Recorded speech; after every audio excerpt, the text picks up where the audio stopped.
Sake sana njiko hapfaga iki sana njiko hapfaga iki urubibi kimwe cyumve urubibi se Munyanshomero n'umubyeyi Jeanette Kagame arikondera amashuri bundi kwiga ngatsinda nshimira n'umuryango Buddha Foundation maze imyaka 27 ufunguye ndabashimira cyane babwira ati Noheli nziza n'umwaka mushya muhira nshimira na President Republika y'u Rwanda Paul Kagame ko bw'ingamba ariko dushiraza kurinda covid buri kantu kose nuko waripimishije ambaraga apfuka mu neza ashyiramo metero wowe na mugenzi wawe karaba intoki neza n'amazi meza n'isabune ukore sport wawe ukoresheje Hoprine Sport kandi wibuka no kunywa kakaji kasana ukaryoherwa cyane umwana akazagera ku nzozi yahoze yishimira azo kuba uwa mbere Dekato nani Tante Fabrice afite imyaka 24 ndubihakanye kwisi yose ahura n'umuvuga ngo oya Dekato nyine n'umuntu mwiza mana n'umuntu wisha kandi n'umuntu wisha kandi n'umuntu utajya wereka buri muntu wese kandi umuntu uvuga ati uno mwana nshaka kumufasha kandi bikaba nyine navuga ko nabari mu bantu bashyizeho uruhare kuri YouTube bagata bakuru abadukurikiye kuri channel niho muzajya mumbona kuko aje kugira kuri channel nyinshi muri iki gihugu cya president nyinshi cyane which types of plants that they used to make biscuit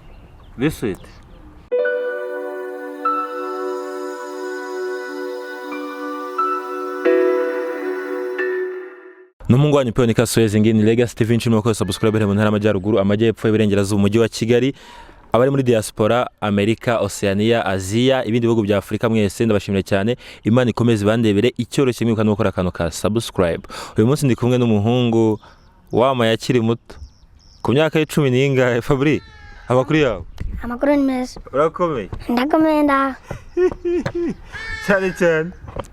cyane rwose Ragengo se n'igahoro ni cyane Rikagenda ubwako mbona nambaye na Hoprine Sport iyo yagiye kubaza ahubwo Hoprine atagiye kubabariza ryari nyine Hoprine nabonye afite ibikorwa byiza niba ushaka nko kujya muri sport wishimye ukambara inkweto amajezi yambarwa n'ibyamamare nka Cristiano Ronaldo za gode za Sira 7 ya mipira gukina umushyira ku mutwe ugahita usaduka dufite ibintu byinshi cyane n'imyenda ya siporo nk'abakire n'ibintu ushaka nanjye ubu ngubu kuko ni mugufi ariko muri Hoprine Sport nahabonye ibintu none bigiye gutuma nzaba muremure uri umukire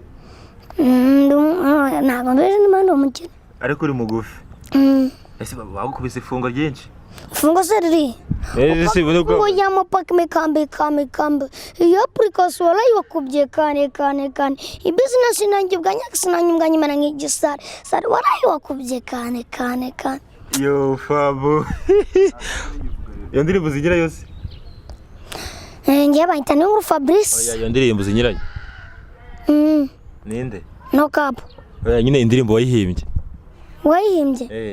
mba mwita Ishkevin okay Fabo twagiye mu magambo tujya mu bintu byinshi ariko ntigeze bibwira abanyarwanda neza ivuge na cya kivugo cyawe tugikubitaho bayita ni Fabrice wacira Nyamasheke mu mudugudu ari wa Kagaju mu kagari ka Kibogora mu murenge wa Kanjongo mu karere ka Nyamasheke ahazi nko kwa Fabrice musi yaho dufatira umuriro nka electrogaz ariko kivugo cyane bakabanyita Jimmy Gatete gatorora kinyoko bande gacagisiga cyumwero Jeje kivugo cyawe yego uski kivugo wagihimbye ryari n'umuntu wakigwembe cyangwa warakihimbiye narakihimbiye ariko nyine kubera Uwiteka kiramamara nanjye bwanye ndamamara se nyine cyambere ni ishuri dushyira mu mwete twese twiga naho ngo cyungano uzagiye baka ikintu cyose umuntu akora buri abari kwiga cyose n'ubwo turi kwiga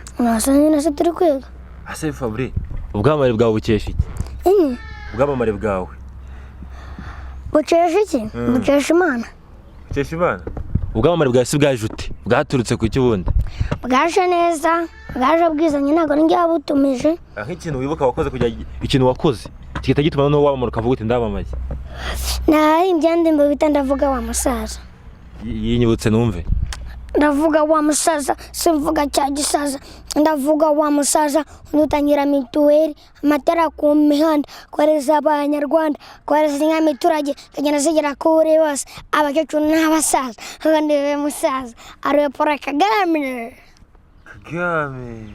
Ewa iyo ndirimbo sakuje imite kugira ngo uhimbure umusaza kandi abandi nayishushuye uwo bita Big Dog ngenda shishura ndi wa mbere abandi bazi bavuga ko badashishura none urashishura ngenda shishura ndi n'icyamamare uri namushishura ariko murusha izina reka genda ubanze se nubaye yabaga nyambasheke gusa sinzana kiba Big Dog niko yitwa Big Dog imbwa nini yemwe imbwa nini Big Dog yitwa imbwa nini ukimara kugamira ku karirimbo akazi nawe wumvise ujye kwiyaka ubuhanzi karakaye kari nyine nako ngako gusa Fabrice ngizina ry'abuhanzi abandi yita ngo ba Fabuji Fabrice uvuye ku ishuri ibyo bizina ni byahera mvuye ku ishuri hari uri mu wakanga undi mu wakane primaire baraje ko seri seconde cyangwa irangije ishuri biraga kubaza byose nka mwarimu ngo hari abantu bakubona bakabona urashaje ushaje kukurusha ndo kutangiye kuzana imisatsi y'umweru umeze ubwanwa ukiri umusore njye hari umuntu ambwiye ngo cya Fabrice gishobora kuba gifite nk'imyaka 24 muri iyo mvugo uko mbikubwiye abaza ngo sha cya Fabrice ngo gishobora kuba gifite nka 24 kigaragaza amenyo yawe nawe bigaragaza ko ufite 70 Fabrice gifite 70 udekate nani cya Fabrice afite imyaka 24 ninde bihakanye kwisi yose ahura n'umuvuga ngo hoya nibyo sibyo Dekate sayiboneye ko nzi kudakoresha Instagram nimba wajya kundeka Dekate turamuzi cyane rwose ipusi nicyo uzi kuri Dekate nyine ni umuntu mwiza mwana ni umuntu wishe kandi ni umuntu wishe kandi ni umuntu utajya wereka buri muntu wese kandi ni umuntu uvuga ati uno mwana nshaka kumufasha kandi bikaba nyine navuga ko nawe ari mu bantu bashyizeho uruhare kuri YouTube bagahita abadukurikiye kuri iyi channel niho muzajya mumbona kuko maze kugera kuri channel nyinshi muri iki gihugu cya perezida nyinshi cyane ubwo se akaba Dekate yagukoreye noneho utajya wibagirwa katumye yongera iryo tafaru karibona ko ryongere ku bwamare bwawe nakaye ko shamenye ushonje navuga Fabrice afite imyaka 20 abantu bateho comment zirenga nk'ibihumbi 5 abuze kufite imyaka 20 ubwo ntibyakubabaje imbabaje mwigeze nyira kabare bya story Fabrice afite imyaka 20 n'indi biyakanyabura n'umwe uvuga ngo hoya mpamvu wanze kuvuga wasanga ari nabyo ariko simbizi ariko ntubizi imyaka yawe ningaye wowe uzi 12 aracyari n'umwana kabisa wara garagaza kuri kamera bareba icyo gihanga cyane baburisha kubuza isoko kandi akubonye isoko abantu bazi ko ndakaboga rumva banyuma kuri mikoro batari bambona bazi ko ndakaboga n'abakobwa mujye mubanza abanza bashinyikira ngaho banze murebe utazagwashasha reka ni igihanga kigenda tuzajya kugusha mugasanga amenyo ashizemo untugiciye isoko sinzi urutwa na kameramani wibereye hariya ibyo nkore uriya imana ishobora kuzabikwishyura igihugu kimaze gutera imbere ubwo abantu basigaye bashyiramo amenyo bamaze gusaza amenyo mu gihugu agiye kuba menshi nanjye nyagure koko se ako ikibazo twone ndabona ikirenge cyawe gikora hasi Fabrice nuko se ugiye kumanura imvura ngiye ngo bangiye kureba ubutaka muri tuba tugucukurira ubusororo wetse gere kishira gutyo wetse gere kakaguru kawe mbara amaguru ndende nakora hasi ariko utaruzi mbwenge gusobanurira ikitsobanurira gikubaze okeje kanyine wakimbaje ngo ukuntu uvuga ugiye kwibaza ikintu cyangwa ugiye kukivuga sinjye gusobanuriye nicyo ngiki ngombwira Fabrice ku ishuri byari bimeze bite ishuri ari sawa kuri St. Matthew's Primary School Nyamasheke tukaba twiga indimi ebyiri icyongereza igifaransa igifaransa urakizi se Je vais pisser. Tu veux? Ma sale maître, est-ce qu'il y a un problème? Ok, ngaho nsobanurira akantu bavuze ngo Fabrice est tombé. Bavuze ngo iki? Fabrice est tombé, Fabrice yabyimbye. Fabrice est tombé. Tombé aje kuririmba. Gatomba kugira ute? Nose avuga ngo je vais pisser baba basobanura ngo iki? Aho gasobanura nyine uzi igifaransa. Wanashushe, kandi muri abaciro. Oya nyine sobanura abantu badukurikiye bada ko Fabrice ko ibyo avuga ari byo utabiborotse nko kumvuza ngo Messi ngiki niki. Eturize reka dukomeze njya nta gifaransa nzi. Igifaransa uzi? Okay, ngambwira nyine nko ku ishuri. Uranga ku ishuri igihe wigaga. Hajya wakeremwe cyangwa wigaga muri interne externe kujya manze nkubaza akantu. Ni ikigo gitaha. Ikigo gitaha. Ugeze ukererwaho. Ukererwaho biba. Bigeze aho kubitaga ko ni ku kibuno se. Ikigo cyacu ntabwo dukubita twebwe. Barakunyafura twebwe ntabwo dukubita. Ubuse kunyafura no kubita bitandukaniye. Twebwe ntabwo bakubita se ari nk'aba bari gukubita twebwe baranyafura. Aho kubita akanyafu. Wigeze urira bako kunyafuye? Bibaho. Reka wararize ikigo kigana guri. Nariya mana nkubita turebe kutarira. Nuko gukubita emboko. Emboko. Ikiboko. Hari icyo tumvise se? Wowe wakangaye Fabrice. Ntabwo nagiye gufata birotipe kandi n'ibintu byasirasa ababyeyi banyine bo bagiye kwifata ntabwo nigeze mbahamagara ngo mbabaze. Hageze bahamagara ngo babaze. So batanu babajemo bamberera. Simbizi ariko batanu nabo nabona nta mpamvu yo kwemera. Nuko nuzo ubwenge. Ntabwo njye nawe. Sikuzo ubwenge nk'ubw'umugabo. Ndi kwahera kugira ngo kuko abantu iyo ntari iyo bakunda kureba agakomedi mbona bakoze kugira ngo hano hari akaza kunsereza ngo mana ashonje ntabwo ari gusonza ni ukugira ngo muzajye muhamagara kuri za nimero. Za nimero wabasigezamo musa? Akoresha uzi ubwenge turebera kuri kamera njyewe niho nshaka kugira ngo wirebere. Tujye kuvugana icyongereza. Sibyo? Aho nkubwiye ngo bakubyumva? Wakurikiye Fabrice? Ndashaka nkubaza utuntu tworoshye mbwiye ngo go with me. Tugendane. Nawe mbaza kawe. Tubaza. Where do you live? Ni Kacyiru. Ni Kacyiru, is it English? Kacyiru only. You ask me? I hope bisobanura iki? Hope. Ibyishimo. Aya. Hope. Umunezero. Aya.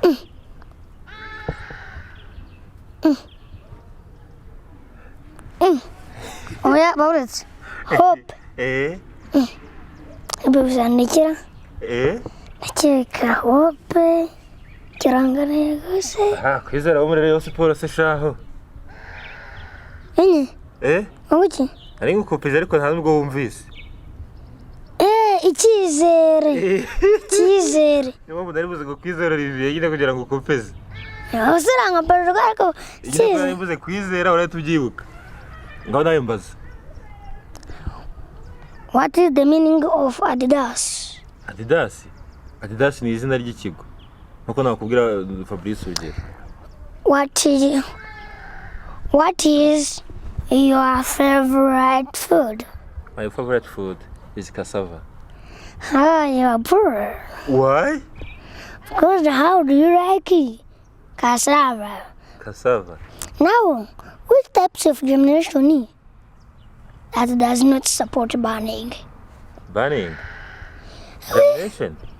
Which types of germination that does not support burning? Type of germination that does not support burning?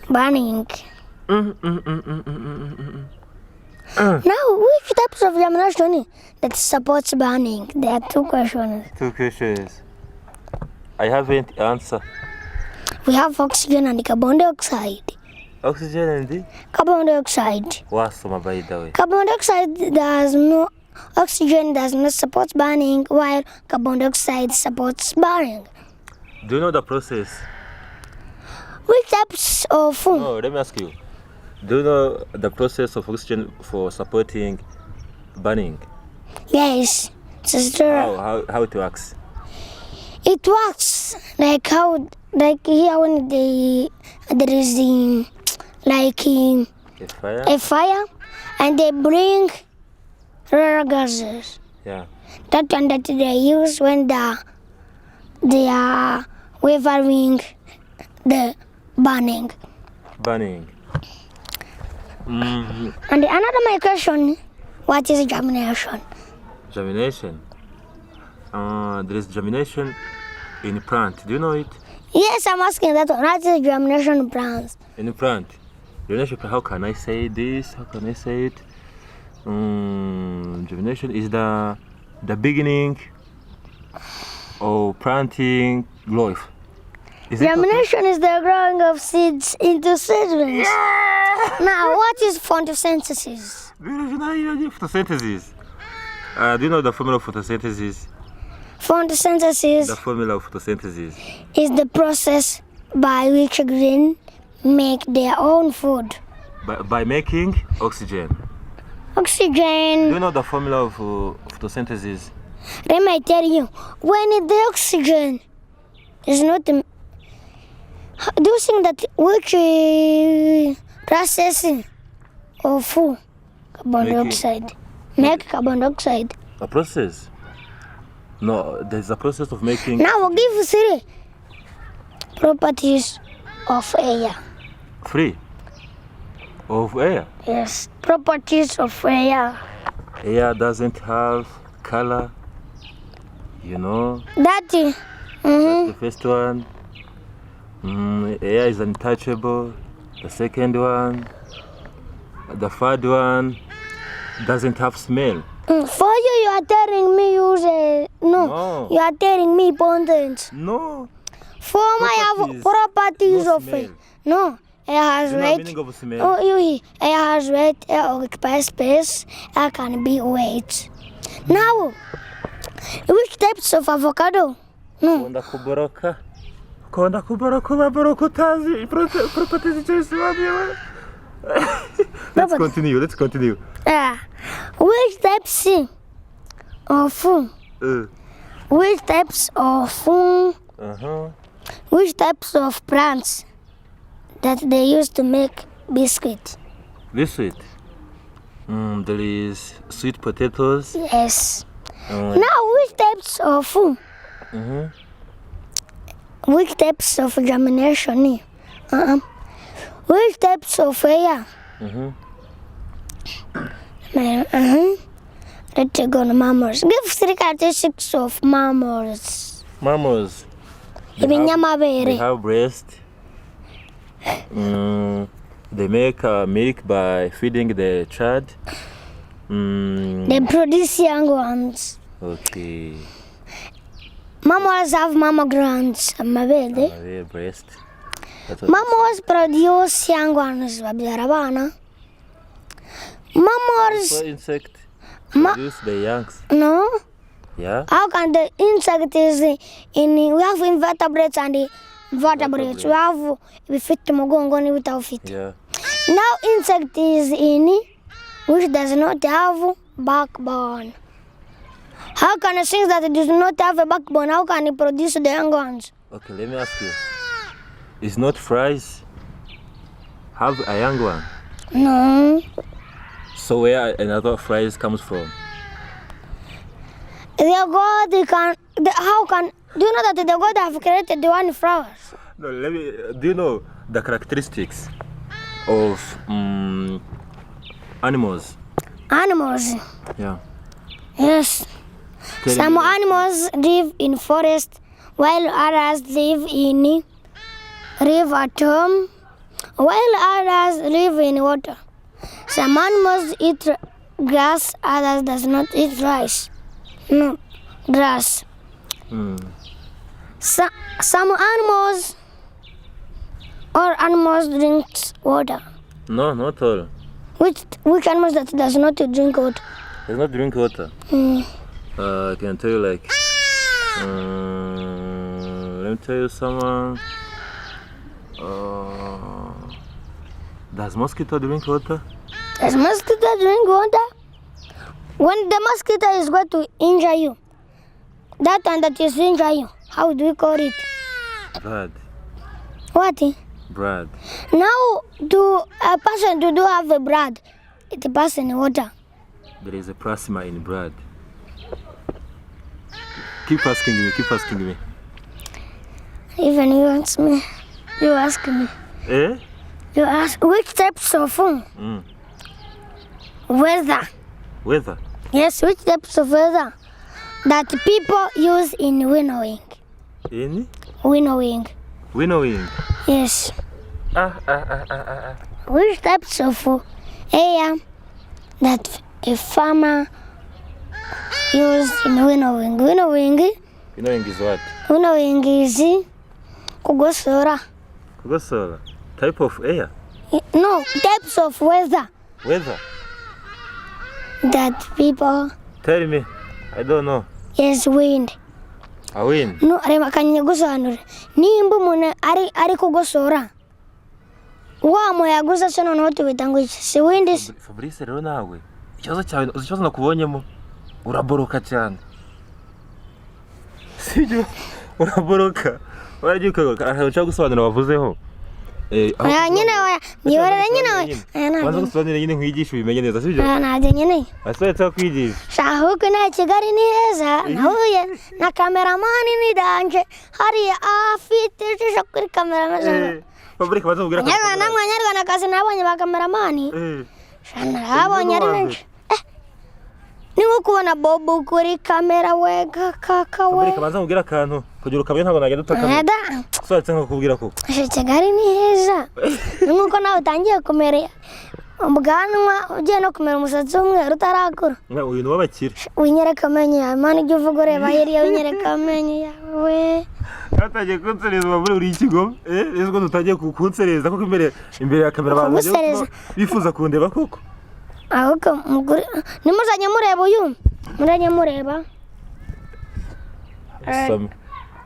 Treasure iki Treasure Legacy muzanye mureba Legacy made in Rwanda. Do you know the meaning of legacy? What is the meaning of legacy? Umurage tunu umurage na nibagiwe mujye mureba umurage mu cyongereza tubyita legacy nimugire mureba uyu ahubwo mujye mureba ngi murebe na hepfo haba handitse akantu kanditse subscribe share na comment. Fabri njye gukora ibintu usubiramo mu kibazi uvuga ngo legacy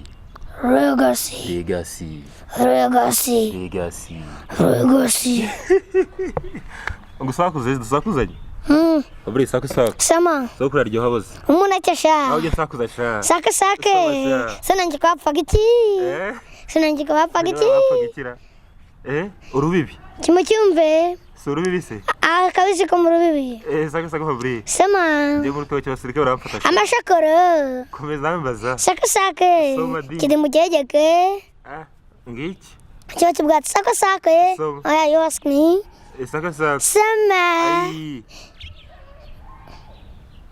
ngiki umukecuru arebewe hari gushya sake yeruka magufuri nsangara kaciye ukumbaza ibintu bikomeye mwana nawe mbaza ibintu byoroshye nginda kiguhaye ujye ubaza ibintu inka y'ikimasa sake sama nicaye mu rugo nzenguruka isi ugira kamera gusa wicaye mu rugo uzenguruka isi inyanja aya televiziyo nawe mbaza sake kundeba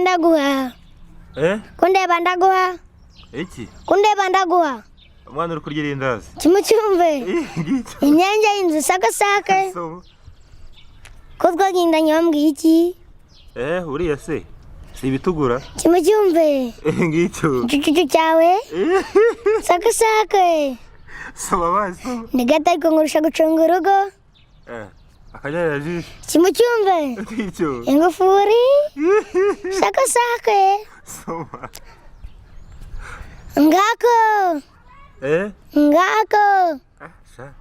cyarwanize cyagera inyenyeri se buriyara kimucyumve ngiki akanyoni kajya iwabo sake abana b'Imana bicaye ku ntebe imwe bose sintuza harya ngo ni urukira bari ngo rw'amashaza bari kimucyumve ikiganza bujya kwirushya sake soma baburi kingiti cy'Imana cyuzuyemo inda isako babikuye ngicyo inyenyeri ku gico nyagasani yezu sake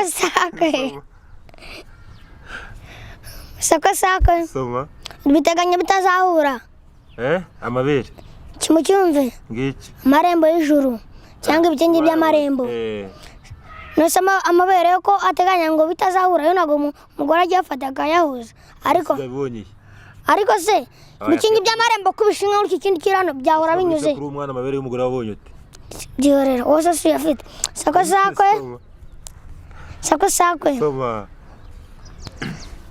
bam urambeshye kimucyumve ngicyo amafaranga ku isima da ubu iki gisakuzo baragihimbye kera cyabaga sako soma tangiye kumbeshya sako soma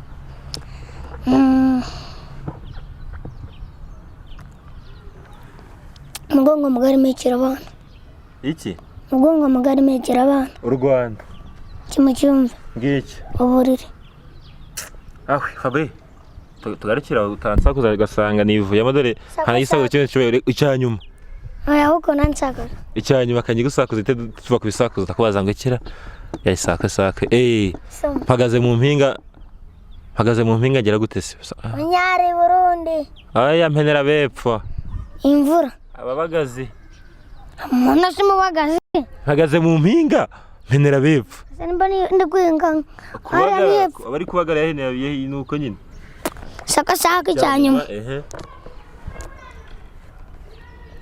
kandagira kibogo kandagira kibogo bote z'umusirikare kandagira kibogo bote z'umusirikare kimucyumve ndaka kumugabisha Fabri cyangwa ko twitetegera amabera isako tubivo ntabwo nagushora mugani wa Decat ufite imyaka 20 nokuri ariko imigani ndabibonye imigani tubivuga gatoya hari umuntu muri iminsi ari kuvuga bitwa Inyogoye uramuzi Inyogoye uramuzi ngo iki Inyogoye ntawuzi cyangwa natangiye kugira nk'abasitari bavanga ntibaza umuntu kugira ngo batwike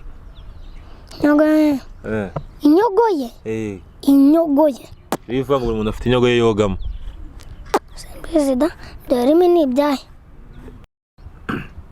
ntawuzi Fabri usitakanje gusaba suri ko nako turi mu minsi mikuru ya Noheli n'ubunani hari umuntu wagufashije n'umubyeyi wacu ukomeye no mu gihugu cy'u Rwanda no ku isi nyakubahwa madame wa perezida wa Repubulika y'u Rwanda Jeannette Kagame gira ikintu mubwira muri iyi minsi mikuru ya Noheli n'ubunani namugati Noheli nziza n'umwaka mushya muhira twinjana muri bonane babwira ati ufite ifashanyo yamfasha kuri 787 Munyanshomero n'umubyeyi Jeannette Kagame ari kundera amashuri ubundi kwiga ngatsinda nshimira n'umuryango Buddha Foundation maze imyaka 27 ufunguye ndabashimira cyane babwira ati Noheli nziza n'umwaka mushya muhira nshimira na perezida wa Repubulika y'u Rwanda Paul Kagame ko bw'ingamba ari kudushyira zo kurinda covid buri kantu kose nuko waripimishije ambaraga apfukamunwa neza ashyiramo metero wowe na mugenzi wawe karaba intoki neza n'amazi meza n'isabune ukore siporo wawe ukoresheje Hopeline Sport